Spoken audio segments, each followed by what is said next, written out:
Polres Pacitan menahan Mbah Tarman, kakek pemberi mahar fantastis berupa cek 3 miliar rupiah kepada pengantin mudanya di Kabupaten Pacitan.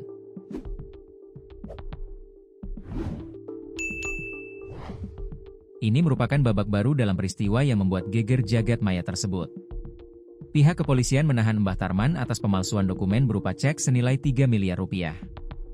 "Iya, Mbah Tarman kami tahan," ungkap Kasat Reskrim Polres Pacitan, AKP Hoirul Maskanan, Jumat, 5 Desember 2025. Mantan Kasatres Narkoba Polres Ponorogo menyatakan bahwa saat ini status Mbah Tarman sudah naik menjadi tersangka, setelah sebelumnya diperiksa sebagai saksi. "Ya, sudah tersangka. Dia, Mbah Tarman, ditahan karena memalsukan dokumen dalam hal ini cek," lanjut Hoirul. Dia menjelaskan, telah memanggil beberapa saksi, termasuk saksi ahli. Saksi ahli menyatakan bahwa cek yang diberikan tidak sesuai dengan asli. "Kami sudah mengantongi 2 alat bukti," tambah mantan Kapolsek Pulung ini. Dia menjelaskan Mbah Tarman pada Kamis, 4 Desember 2025, diperiksa sebagai saksi.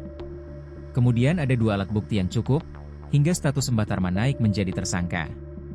Diperiksa setelah cukup bukti ditentukan di taman langsung tahan. "Ditahan wingi bengi, tadi malam," pungkas AKP Hoirul.